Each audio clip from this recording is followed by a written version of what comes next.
नमस्कार, मैं हूं आपके साथ चिरायु जोशी। BSTV देख रहे हैं आप और बुलेटिन में आपका स्वागत है। शुरुआत करते हैं खबरों के साथ, जहां नर्मदा की ऊपरी इलाकों में भारी बारिश देखने को मिली है, जिससे इस भारी बारिश का असर खंडवा में भी दिख रहा है। ओंकारेश्वर बांध और इंदिरा सागर बांध के गेट खोले गए हैं। इंदिरा सागर बांध के 12 गेट खोले गए हैं, साथ ही ओंकारेश्वर बांध के 19 गेट खोले गए हैं। ओंकारेश्वर में 12,599 क्यूसेक पानी छोड़ा जा रहा है। साथ ही निचले इलाकों में अलर्ट जारी किया गया है, तो बाढ़ की स्थितियां बन सकती हैं, जिसको देखकर निचले इलाकों में अलर्ट जारी किया गया है। और ओंकारेश्वर बांध के 19 गेट खोले गए हैं, जिससे 12,599 क्यूसेक पानी प्रति सेकंड की रफ्तार से छोड़ा जा रहा है। और इंदिरा सागर बांध के भी 12 गेट खोले गए हैं। नर्मदा नदी के ऊपरी इलाकों में बारिश के बाद खंडवा में बाढ़ के हालात बने और जलस्तर बढ़ा है, जिसको देखते हुए इंदिरा सागर बांध और ओंकारेश्वर बांध के गेट खोले गए हैं। तो खबर ग्वालियर से है, जहां सिलीसिलेटा गांव में नदी सिंध जो है वो उफान पर है। SDRF की टीम ने 250 लोगों को रेस्क्यू किया है। सिंध नदी में बाढ़ आने के कारण गांव जो था वो टापू बन गया, जिसके बाद काफी मुश्किलों का सामना करने के बाद SDRF की टीम ने कई लोगों की यहां पर जान बचाई। कई मवेशियों जो यहां पर बह गए थे, कुछ मवेशियों को यहां बचा लिया गया। काफी मवेशी इस दौरान बह गए। अब लोगों के लिए बड़ी मुसीबत बारिश जो है वो बनती जा रही है। आप तस्वीरों के माध्यम से देख सकते हैं कि किस तरह से यहां पर जल प्रलय की स्थिति है और SDRF की टीम मौके पर राहत बचाव का कार्य कर रही है।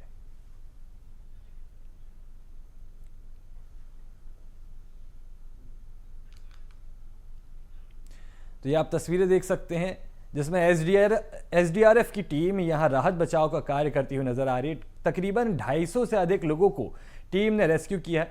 अचानक जलस्तर बढ़ने से एक गांव जो था वो टापू बन गया, जिसके बाद बड़ी मुश्किल से लोगों की जान बचाई गई। SDRF की टीम मौके पर मौजूद रही। आपका स्वागत है। खबरों में आगे चलते हैं, जहां मुरैना में चंबल नदी में पुराना पुल जो बना हुआ था वो डूब गया। खतरे के निशान से 5 मीटर ऊपर चंबल नदी बह रही है। राजघाट पर 143 मीटर ऊपर पानी का जलस्तर रिकॉर्ड किया गया है। जलस्तर और बढ़ने की आशंका भी जताई गई है। साथ ही आपको बता दें 138 मीटर की जो है वो गाइडलाइन रहती है और वही निशान रहता है, जिसके लगभग 5 मीटर ऊपर अब नदी का जलस्तर पहुंच गया है। और इस जलस्तर के बढ़ने से चंबल नदी पर बना एक पुराना पुल डूब गया है। बाढ़ की स्थिति को देखते हुए कलेक्टर और SP ने राजघाट पुल का जायजा लिया और साथ ही आवश्यक दिशा निर्देश दिए। और साथ ही इसके निचले इलाकों पर बनी बस्तियों को अलर्ट किया गया है। और साथ ही लोगों के लिए भी गाइडलाइन जारी की गई है कि नदी नालों से दूर रहें। ऐसी जगह जो जल के पास है, नदियों के पास है और निचले इलाकों में स्थित है, उनसे दूर रहने की अपील की गई है। तो अशोकनगर से खबर है, जहां विदिशा रायसेन जिलों में हो रही बारिश के चलते राजघाट बांध का जलस्तर तेजी से बढ़ गया है। स्थिति को नियंत्रित करने के लिए बांध के 16 गेट खोलकर लगभग 3,25,000 क्यूसेक पानी प्रति सेकंड की स्पीड से छोड़ा जा रहा है। इसके कारण बांध के नीचे बने पुल पर 8 से 9 फीट तक पानी भर गया है, जिसमें प्रदेश और उत्तर प्रदेश के बीच संपर्क अस्थायी रूप से टूट गया है। प्रशासन ने निचले इलाकों में अलर्ट जारी कर लोगों को सतर्क रहने की सलाह दी है। तो कटनी में जान जोखिम में डालकर उफानाती नदी पार कर रहे रहवासी और स्कूल के बच्चे दिखाई दिए हैं। ये वीडियो सामने आया, आप तस्वीरें देख सकते हैं। तेज बारिश से दतला नदी तूफान पर है, जिसकी आप वीडियो से अंदाजा लगा सकते हैं। 2 साल पहले तेज बारिश में बाढ़ आने से नदी का पुल बह गया था। तब से लेकर अब तक बारिश में नदी इसी तरह से पार की जाती है। रहवासी और स्कूल के बच्चे ढीमरखेड़ा तहसील के ग्राम सगमा का दतला नदी का ये पूरा मामला आप तस्वीरें देख सकते हैं। 2 साल पहले यहां पर बाढ़ आई थी, जिसके बाद ये पुल बह गया और आज तक 2 साल के बाद भी यहां पर ये पुल का निर्माण नहीं किया गया और रहवासी और बच्चे जान जोखिम में डालकर इस नदी को पार करने के लिए मजबूर हैं। नर्मदापुरम में लगातार हो रही तेज बारिश और डैमों से छोड़े जा रहे पानी के कारण नर्मदा नदी का जलस्तर तेजी से बढ़ गया है। सेठानी घाट पर जलस्तर 962.40 फीट दर्ज किया गया है, जो खतरे के निशान से मात्र 1.5 फीट नीचे है। सुहागापुर के ग्राम सांकला में पानी घरों में घुस गया है, जिससे 7 परिवारों के 28 लोगों को परेशानी का सामना करना पड़ रहा है। साथ ही स्कूल में सुरक्षित स्थान पर शिफ्ट किया गया है लोगों को। बैकवाटर भरने में सेठानी घाट, डोंगरवाड़ा और माखन नगर नरसीबाद मार्ग पर संपर्क टूटा है।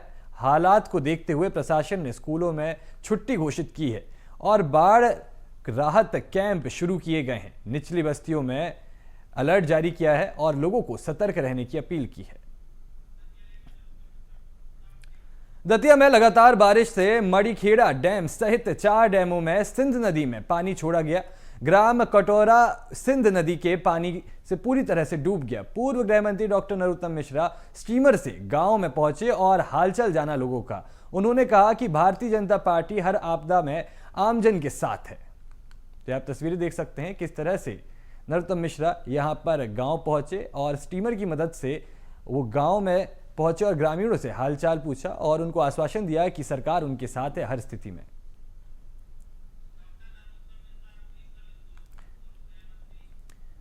तो पूर्व गृह मंत्री डॉक्टर नरोत्तम मिश्रा आज यहां पर बारिश के कहर के बीच ये दतिया के एक गांव पहुंचे, जहां पर उन्होंने स्टीमर की मदद से, लाइफ बोट की मदद से ये सफर तय किया और ग्रामीण लोगों का हालचाल जाना। आप तस्वीरें देख सकते हैं कि किस तरह से डॉक्टर नरोत्तम मिश्रा यहां पहुंचे और उन्होंने यहां पर जनता से बातचीत की और आश्वासन दिया कि सरकार हर मुसीबत की घड़ी में उनके साथ खड़ी है।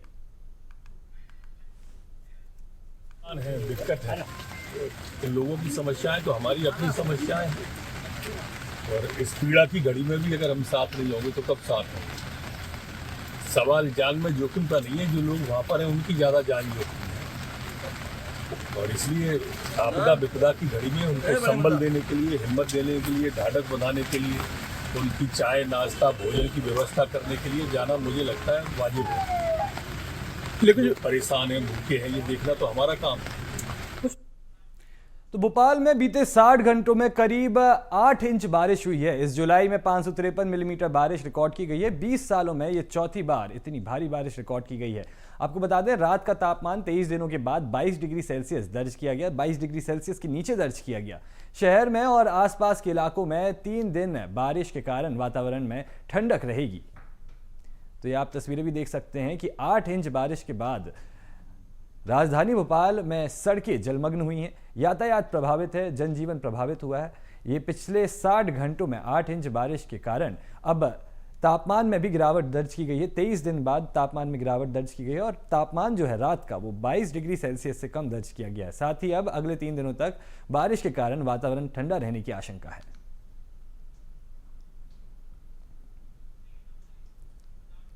तो छत्तीसगढ़ की धमतरी में बीते 3 दिनों से हो रही बारिश से किसानों के सामने मुश्किलें खड़ी हो गई हैं। बारिश के चलते खेत खलिहान लबालब हो गए हैं। किसानों की सैकड़ों एकड़ की फसल पानी में डूब गई है। तेज बारिश से किसानों के सामने आफत आ गई है। किसान इस समस्या और पानी की निकासी में लगे हुए हैं। वहीं बारिश के चलते यहां पर प्रभावित हुआ है रुपाई का काम। तो धमतरी से ये आप तस्वीरें देख रहे हैं जहां जनजीवन प्रभावित हो रखा है। तेज बारिश से हालात बिगड़ते हुए नजर आ रहे हैं और किसानों के सामने बड़ी मुश्किलें खड़ी हैं। बारिश के चलते खेत खलिहान लबालब हो गए हैं। किसानों की सैकड़ों एकड़ की फसल पानी में डूब गई है। तेज बारिश से किसानों के सामने आफत आ गई है। किसान इस समय पानी निकासी में लगे हुए हैं। वहीं बारिश के चलते रोपा का काम जो है वो भी प्रभावित हुआ है।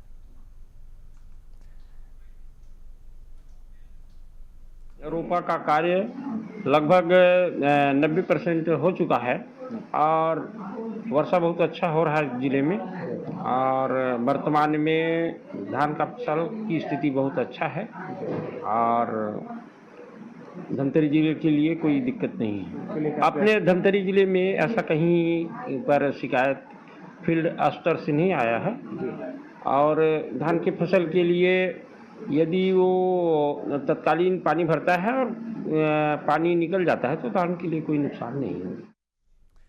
तो तस्वीरें धमतरी से सामने आ रही हैं जहां सैकड़ों एकड़ फसल खराब हुई है। लगातार बारिश के कारण ये हालात बने हैं। बारिश जो है प्रलय से कम साबित नहीं हो रही है। खेत खलियान में भी लबालब पानी भर गया है। किसानों को सैकड़ों एकड़ की फसल उनकी पानी में डूब गई है, जिसके कारण किसान परेशान है। एक तरफ किसान बारिश से तो परेशान है ही, और दूसरी तरफ जिस तरह से ये पानी उनके खेतों में भर गया है, इसको निकालने के लिए भी मशक्कत करनी पड़ रही है। किसानों की सैकड़ों एकड़ फसल जो है किस तरह से पानी में डूबी हुई है, यह आप तस्वीरों के माध्यम से अंदाज़ा लगा सकते हैं। तेज बारिश से किसानों के सामने आफत तो आ गई है, साथ ही अब बारिश के चलते रोपा का जो काम है वो भी प्रभावित हुआ है। तो धमतरी जिले से तस्वीरें आप देख रहे हैं, जहां तेज बारिश से हालात बिगड़ते जा रहे हैं, जनजीवन अस्त व्यस्त है, लोगों को भारी परेशानी का सामना करना पड़ रहा है। दूसरी तरफ प्रशासन भी यहाँ मदद कर रही है, और साथ ही यहाँ पर खेतों की जो हालत है उसको देखकर किसान चिंता में है। किस तरह से पानी जो है, जितनी तेज बारिश हो रही है और लगातार बारिश हो रही है, उससे उनके खेतों में पानी भर गया है।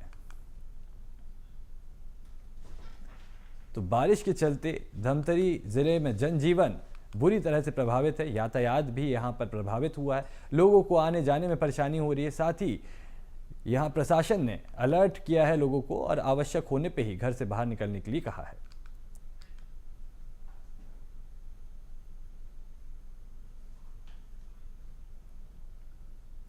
तो तेज बारिश से धमतरी में हालात बिगड़ते जा रहे हैं। तस्वीरें सामने आई हैं, जहां आप देख सकते हैं कि लगातार बारिश के कारण किसानों के खेतों में जहां कई एकड़ फसलें लगी हुई हैं, वहां पर पानी भर गया, लबालब पानी भरा, जिससे किसानों की चिंता बढ़ गई है। दूसरी तरफ किसान खेतों से पानी निकालने का प्रयास कर रहे हैं, मशक्कत कर रहे हैं।